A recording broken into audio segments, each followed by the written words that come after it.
right, we'll go ahead and get started. Thank you everyone for joining today.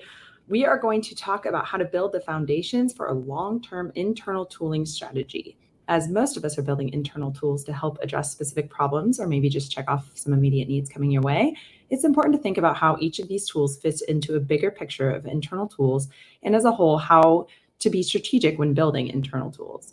Whether you're building a simple dashboard or an admin panel or something more complex like empowering a team to build an AI-powered chatbots, having the right foundations in place will equip teams to develop applications for the long run. Leading today's session is Julie Chen, a deployed engineer here for Retool. Julie has firsthand experience working as an engineer developing internal tools herself prior to joining Retool, where she works alongside large organizations to develop their internal tools and processes. She has a keen understanding of how business applications impact the day-to-day of those that interact with them and is able to expertly craft solutions for complex business problems, in many cases in highly regulated industries like finance and healthcare that are often restricted in the tooling options available to them. As part of a partnership with many of these customers, she's able to help solve the problems at hand while also thinking about and advising on a larger strategy. By working together to build in a way that progresses a strategic agenda or bigger business objectives, she's able to effectively build solutions that address problems at their core rather than solving for systematic issues. I'm excited to hear from her today as she imparts some of her learning and experience with us to help inform you on how to build a long-term tooling strategy. As we go through, we'll first talk a little about why it's important to have a tooling strategy. Then we'll walk through Julie's own framework and foundations that she uses with customers. And finally, we'll hear a few stories on what these look like in practice. Then we'll have some time at the end for any questions that you might have from the audience for Julie before we wrap up. And with that, I'll pass it off to Julie to get us started. Thanks, Lindsay. That was so sweet. We didn't practice that part before, so that was my first time hearing it, and I appreciate the nice words. Thanks everyone for joining today. Like Lindsay said, we're going to start off with why building an internal tooling strategy is even important. So I know I'm kind of preaching to the choir here because you're probably joining because you already find the importance in the strategy, but each year companies are spending more and more time and money on building internal tools. And these internal tools are critical to the success of business operations, but when they're poorly accounted for, they're taking up precious engineering time. I've seen companies capitalize on internal software and actually create a distinct competitive advantage based on their internal software. So for example, in like a low margin company where every penny, every second counts, think of like a travel service or a food and bev company, internal software that makes internal processes more efficient, even by a minute or a few dollars, that can make processes more efficient and then increase their top line. In high-risk companies like healthcare companies or FinServ companies, secure and safe internal tools can keep companies compliant and securely manage all of their customer data. That's why internal tooling strategies are important. And here are 3 common negative patterns I've seen with internal tooling today. And we'll talk about all 3 of these in the rest of today's webinar. So the first is that requests for tooling are almost always higher than what developers can keep up with. The second is that teams are spread across dozens of tools like spreadsheets, Slack, Teams, email, React admin, BI tools, whatever you can think of. That means data is really siloed, it's inconsistent, and there aren't security and data hygiene guardrails like input validation, permissions, etc. This lack of guardrails then leads to very common human errors like mistypings or duplicative entries. And then finally, as your business scales and your company scales, you also scale bad internal tools practices until they're almost unmanageable. So that's why today we're going to talk about how to build a tooling strategy with a really strong foundation so that as you scale, you can avoid all of these pitfalls. And hopefully these resonate, and we'll talk about all 3 today. Okay, jumping into things with a high-level framework. So in my role at Retool, the first conversation I have with a customer is asking about their general culture and engineering operating model, even aside from internal tooling. So like, what is your organization structure? Are you a centralized or decentralized organization? How do decisions get made? What's your existing tech stack? And then we work backwards from what you already have, what already exists, to build out your internal tooling strategy that fits naturally into your existing infrastructure, SDLC, org structure, etc. So this slide here is a high-level framework that I use for internal tooling strategies. At the very top is your internal tooling stack. So this is the tools and platforms that you use to build your company's products. It might be Retool, it might be React, Salesforce, Power Apps, whatever you choose to fit your strategic goals and your developers' skill sets. In the middle here are 3 pillars of the tooling strategy that kind of keep the internal tooling stack afloat, stable, adhered to. The operating pillar is the unsexy admin activities like permissions, security, source control, documentation. I find it best to invest in a really strong operating pillar at the start of your internal tooling rollout and strategy. And then that allows you to make decisions that scale with the number of developers you have, so you do not have to think about the operating pillar again. Later in today's webinar, we'll talk about how to make all of these types of decisions. The building pillar is the process of identifying and then building the important tools in your company. So this pillar is a bit slower to start, but once you identify best practices as you build, and you'll learn what's best for your organization. Practice pillar is, you can think of it as the flywheel of this internal tooling strategy. The practice pillar looks like rolling out tools, training sessions, sharing demos, check-ins, really anything that drives the value of the tools you build and the internal tooling stack you use to build them. This is how you share with new teams and get more adoption for your strategy. And then lastly, but most importantly, the foundation for your entire internal tooling strategy is your culture, your company's culture around internal tools. And culture is how we continually reinforce this internal tooling stack and the internal tooling strategy that we build. So a strong tooling culture, for example, is like rewarding developers who build impressive internal tools that save organizational time or decrease risk. Culture might be allowing non-engineers to contribute to applications and have a really strong feedback loop with engineers who are building their tools. And culture is how you get buy-in from your company and also ensure that your entire internal tooling strategy doesn't get dumped within 6 months. So we'll spend most of today talking about the middle 3 pillars, the bridge kind of between your company's culture and your internal tooling stack. And as we go along, feel free to ask questions. Like Lindsay said, we can get to those at the end. Awesome. So like I said, we'll spend the bulk of our time today talking about those 3 middle pillars, which I've boiled down to this checklist of items that you need to consider to build a full coverage internal tooling strategy. So I'll cover common frameworks, benefits, and then possible risks of all these items, but I won't be necessarily going into depth for how you might implement each of these items, just because implementation is highly dependent on your company's culture and engineering model, and this webinar would be for hours if I did that. So this list goes in roughly chronological order, and the first checklist item is your governance structure for your internal tooling strategy. So your governance structure should map pretty closely with your organization's existing org structure. So if your org is already decentralized, and that means teams make decisions independently and have design, product, engineering resources that are spread evenly across the company.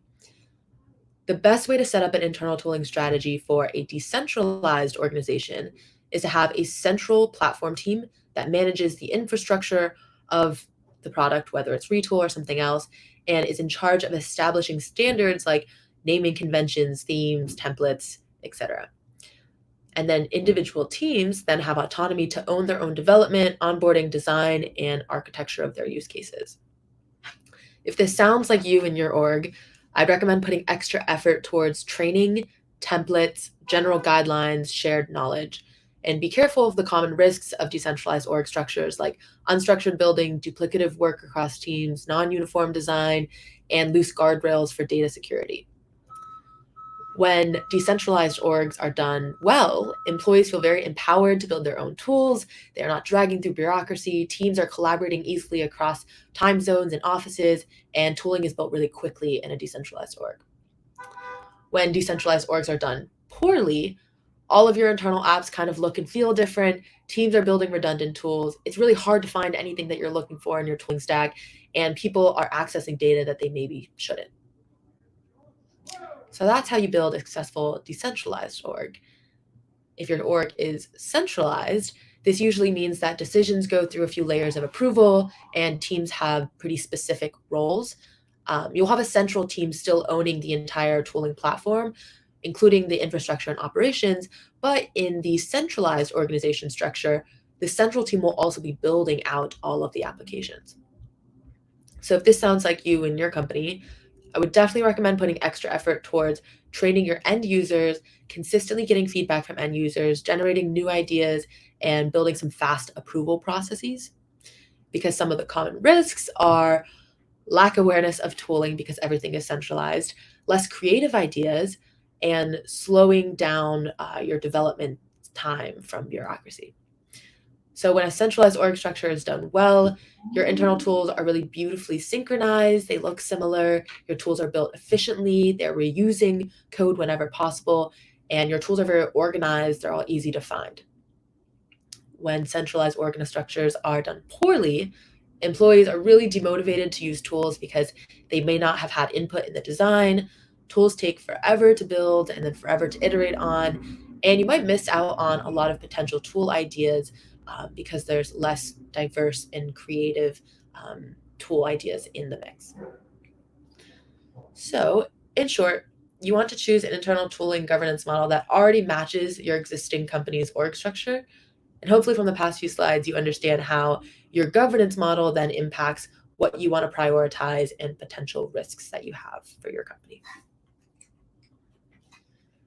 Nice. Again, feel free to chat questions as we go. Okay, once we've decided on a governance model, it's time to put that core team to work, whether it's decentralized or centralized. So the next item on the checklist is permissions and accessing your tool. There's really three components that I'd recommend and that I've practiced with permissions and access. The first is automating authentication. So new teams, new users can easily experiment in your platform. This usually means setting up really simple and fast approval flows through Retool Workflows product or a Slack automation so that users don't have to wait days to get access to tools, which can be demotivating and maybe they might forget about the tool entirely. We'd also recommend establishing safe sandbox environments that are separate from your production data or core applications. And these sandbox environments can have pre-filled staging data so that teams can freely tinker around and play around with your internal tooling stack. The second component I'd recommend is automating authorization so that users have access to the data that they need. You can usually do this by automating the permission group assignment, the way that you've structured your permission groups for your internal tooling. Ideally, you do this without any approval flows. For example, in Retool, we allow you to reuse your permission groups from any IDP like Okta, OneLog, and Google. And if your company already has like standard IT permissions for other tools or data sources, I recommend mapping to those existing groups. Which leads me to my third component, which is role-based permissions. Basically, you should reuse permission groups as much as possible so you don't have unique permissions per app.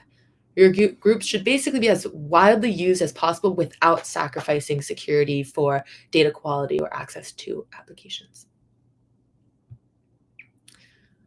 When permissions models are implemented well, new users can really quickly build and experiment with tools. Users have exactly access to the data that they need. You're compliant with your internal security guidelines.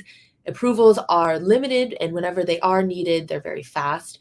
And like I mentioned earlier, permissions are a part of that operating pillar on that first slide, where if you do permissions right the first time, you only have to make the decision once upfront and then never really think about it again because it scales so well with onboarding hundreds and thousands of users to your platform. On the flip side, whenever permissions are implemented poorly, users have access to data that's either too loose or too restrictive for their needs.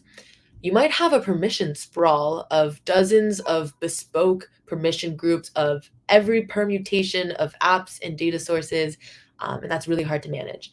And the absolute worst case scenario is if you are manually approving access and assigning permissions for every new user who is onboarding onto your internal tooling platform.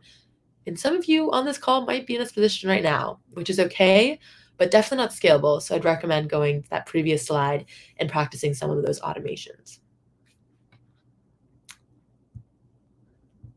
So now that everyone has the appropriate permissions, you need to decide as an organization which applications to build.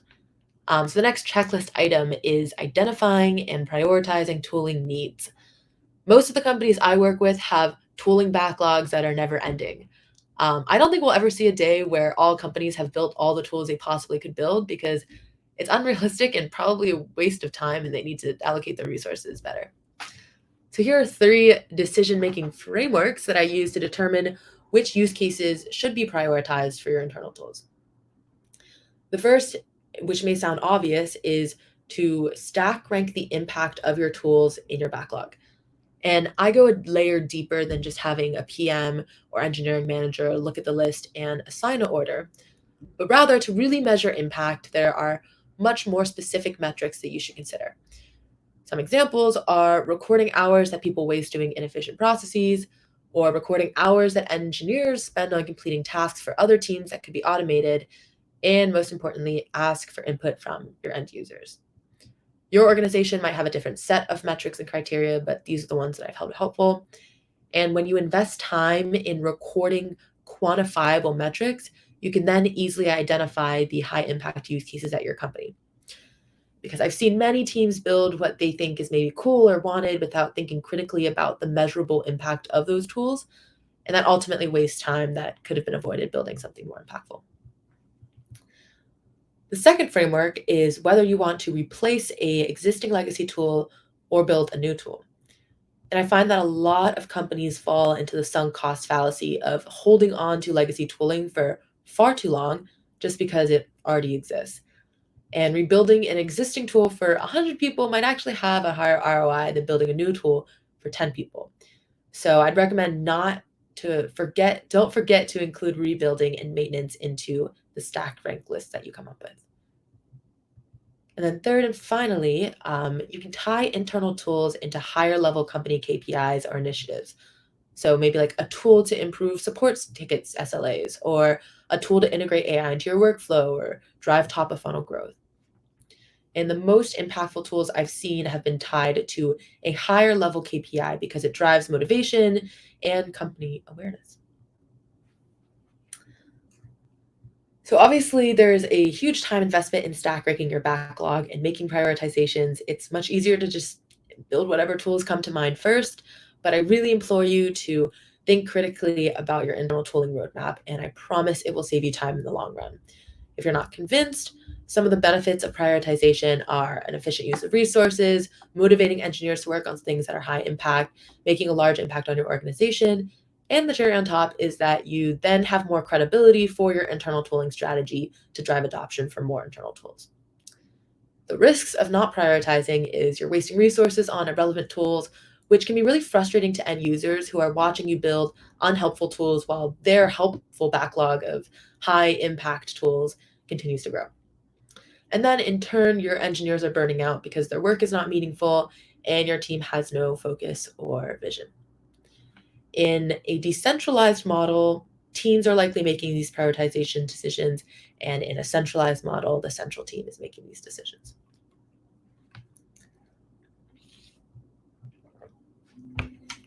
So once you've decided what applications that you want to build, you have that stack rank list, you're ready to build it, it's best to start documenting your design standards, best practices, and general information about your internal tooling platform. So the next checklist item that we have is what we call a center of excellence, aka a one-stop shop for your platform, really anything that any users need to get information from your internal tools. So regardless of your organization structure, this is something that your central team should be building. And example content includes how to access and onboard to the platform, infrastructure information, like how often do you upgrade your structure? Do you have security requirements? Are there beta features you can test? What are some common use cases and reusable templates that users can get started with? Are there design patterns, design standards like layouts and themes? And then lastly, escalation and support options if there's an issue with an application. And the screenshot on the right is Retool's Center of Excellence in our docs. And we have a bunch of onboarding items, important best practices, a well-architected framework of all of our infrastructure recommendations. And in general, the Center of Excellence is an ever-growing document that you will definitely continue to build and add to as you scale. The Center of Excellence serves three purposes. First, it allows your platform to be very self-serve. So it's a reliable single source of truth. It's an approved documentation. Users can start building on their own without really needing rigorous training. And users won't be bugging the central team with questions that are all answered in documentation. A Center of Excellence also standardizes tooling across your company. So there's a very uniform feel and look that end users are comfortable with. And also so that your builders, your developers, don't have to make as many decisions about design and tool architecture because there are already standards in place. And lastly, a Center of Excellence allows you to share code to avoid duplicative work and make developers more efficient by maintaining a high quality level.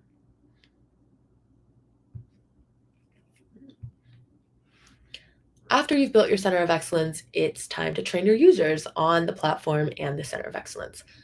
So usually, ideally, with a perfect Center of Excellence, you actually don't have to do live training, but I still say live training is helpful for engagement.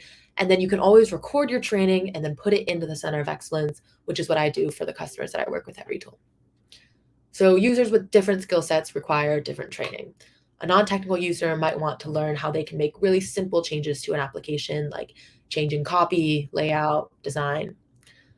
A semi-technical user might build their own applications, but really heavily utilize templates and reusable code.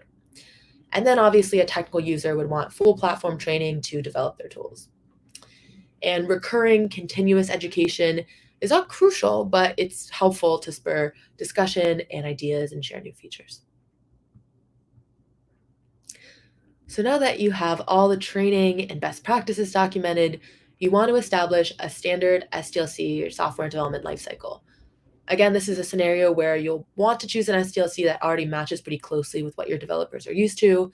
And the first step of an SDLC is always to ideate and plan requirements. So I'll quickly go to the next slide where we talk about co-designing. And if we think about the way internal software used to be built, in many cases still built, a business user throws a set of business requirements over this imaginary wall, and then the developers send back a piece of software a few months later. This asynchronous development was necessary at the time because it took a long time to build internal tooling.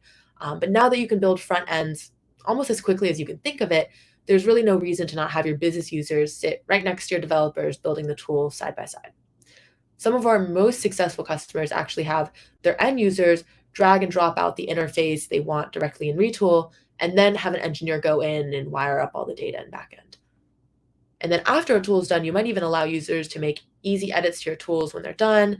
Like I mentioned in training, non-technical users can still change copies, styles, and layouts, which is why low-code tooling like Retool makes it a lot easier for non-technical and technical users to collaborate.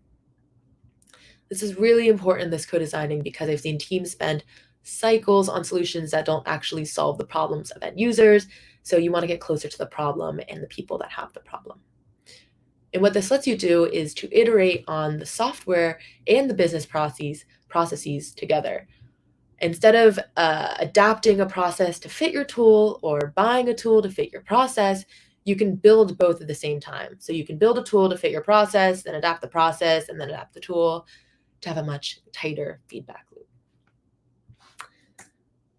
Going back to the rest of the SDLC, again, this probably maps pretty well to what I'm sure you're familiar with.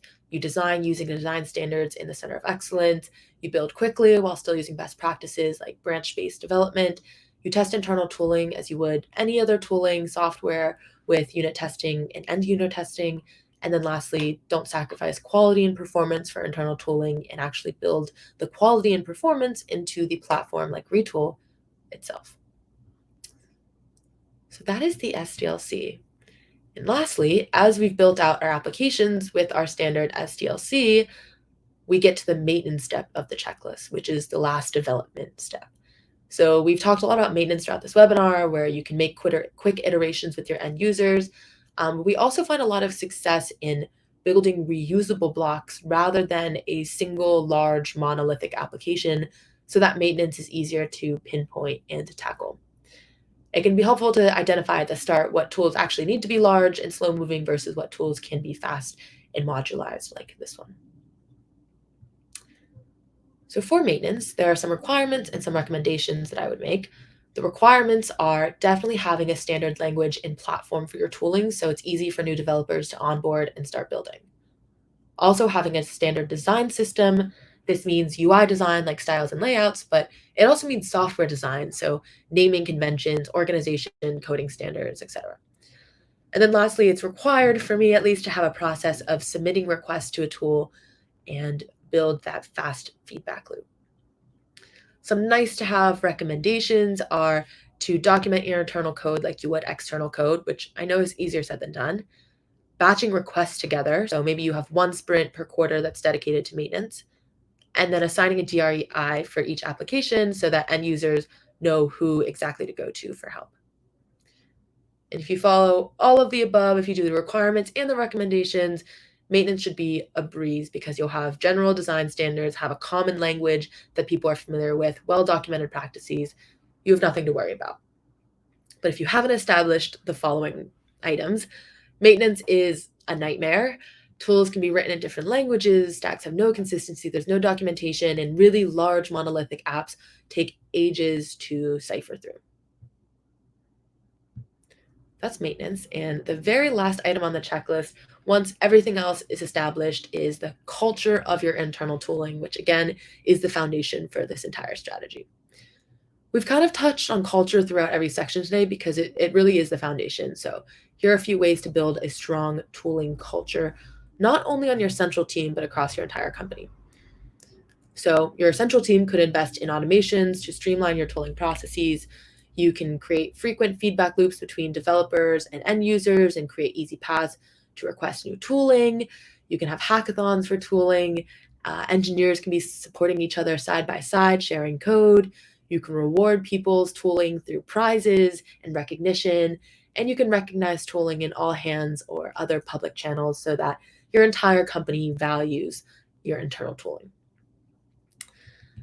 So that's the end-to-end checklist of creating a robust internal tooling strategy, which might all sound good in theory, but I have a few examples at the end of today's webinar to really put this strategy into practice. So the first example is a large Fortune 100 company that I work with who started using Retool and saw a lot of potential in the platform compared to their old PHP applications that they were building. However, their engineers might be resistant to a new tool or might not be motivated to invest time in trying Retool. And so the core team knew that once engineers started building in Retool, they would see the value and continue to invest in Retool. So we had the idea to kickstart the entire building process with a fun activity to really motivate skeptical engineers and also, again, build the culture around the tooling. So we ended up doing a multi-day hackathon to train, ideate, and then start building use cases where we encourage rewarding the best internal tools. That really builds the culture around internal tooling and engineers knowing that their work on Retool is valuable. So this case study is an example of the few items on our checklist. One being we definitely checked off culture building by encouraging engineers. We also checked off permissions and access to new builders because we allowed the process of onboarding to be really easy for this hackathon. And lastly, during the hackathon, we practiced the established SDLC that core team had defined for the org. The next example is a financial services company that has a very decentralized organization structure and really wanted to limit the overhead of managing Retool. So this FinServ company invested in scalable infrastructure really early on in their internal tooling strategy to save them a lot of time in the long term. So, for example, they've built automations for every step of the onboarding process. They created a rotating Retool on calls so that the responsibility of escalating issues was shared across teams. And there were standard PR templates for very easy reviews. This is an example of a very stellar central tooling team that enabled a very decentralized company. So this case study also has a few of our checklist items. It checks off establishing a decentralized governance structure. It checks off creating a center of excellence for standard processes. And then again, checks off automating permissions and access for a really scalable core team. The last example and last case study is I work with a very prominent marketplace delivery company that is operationally heavy and quite inefficient. They use dozens of spreadsheets to complete mission-critical tasks like, submitting requests, support tickets, et cetera, and they use these dozens of spreadsheets to make edits every single day. And these spreadsheets have messy data, they're prone to human error, they're very slow. And so the company wanted to invest in better tooling, but they actually had so many spreadsheets and processes that they didn't know where to start building and how to get buy-in. So we asked their operations team members to log their hours for a full week. And at the end of the week, we identified processes that were taking the most time, and then we built tools to save those times and to save them time in those processes first. So this is the last checkbox item that we haven't talked about in these examples, which is identifying and prioritizing tooling needs. So we were able to stack rank a list of processes that would be the most impactful for this customer. So in summary, going back to our first slide, we've covered the entire internal tooling strategy model. At the top, we've talked about building an internal tooling stack with a standard language, standard tools. In the middle, we talked about the 3 pillars of the strategy. So operating admin tasks, doing as much automation upfront as possible, building use cases, developing an SDLC to build and test those use cases, and practicing this entire strategy by sharing, training users. And lastly, we talked about the culture for internal tooling, which is really, again, the foundation of the strategy, how you ensure that people are excited to build internal tools, are rewarding internal tools, and ultimately are buying into this long-term strategy that you have developed for your company. So some key takeaways here are internal tools are an integral part of a business. They are oftentimes the moat or competitive advantage for businesses, and thus you really need to build a scalable strategy for your internal tools. The next centralization is making sure that you have the best practices in place from your centralized team for things like prioritizing use cases, governance, documentation, and maintenance. This allows the tools to function as intended and also scale to hundreds of thousands of users. And then you should definitely treat internal software like any other build and match them to your existing SDLC and internal security requirements for your company. And lastly, to have fun along the way. Internal tools solve a lot of problems. They really improve internal customers' daily lives, and they're very important for your company, and our product. So that's it. That's the webinar. Thanks for attending and coming to talk about the foundations of internal tooling strategy. I think we have a few questions here, Lindsay. I'll hand it back to you. Excellent. Thank you so much, Julie. That was an excellent run through. It's super valuable for me. Hope it was valuable for everyone else. A few questions that have come in. The first one is, any advice for selling internally the need for better tooling? It's clear that this is a big gap for us, but internal tools always end up getting deprioritized. That's a great question. Really ties into like the central culture piece that I was talking about before here, where if you don't have a culture already in place for internal tooling, it's going to be hard to get buy-in. And the way that I found the most success for starting to build up a internal tooling culture and getting stakeholder buy-in is to first start with a few small wins to build momentum in your company.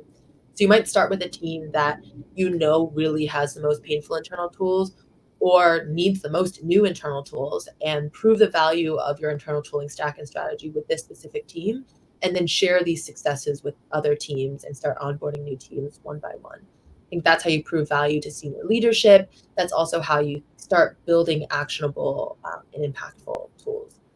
There's a few other ways to get buy-in. I gave that example of a hackathon, which is kind of a low stakes entry point. You can pitch this to your senior stakeholders or to your developers and say, we're spending 1, maybe 2 days on this strategy. We're going to go all in for 1 or 2 days. If we don't like it, we can pivot the strategy.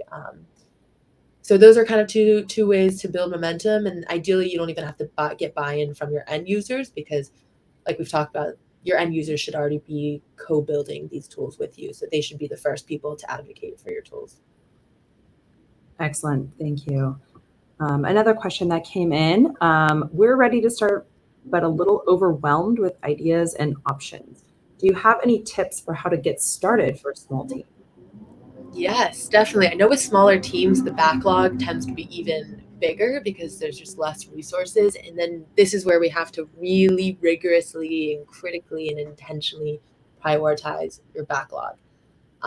So I think the way that people often think about internal tools is they might seem like extra work or stretch goals, and they're rarely tied to strategic, higher level company KPIs or team goals. And so I think it's helpful to first reframe the way you think about internal tools. So thinking of tools as not just being a side project, but being a main KPI driver. So then when you're starting on a smaller team, picking out some of those core KPIs that you've set for your team and your organization, and then building tooling that matches those KPIs.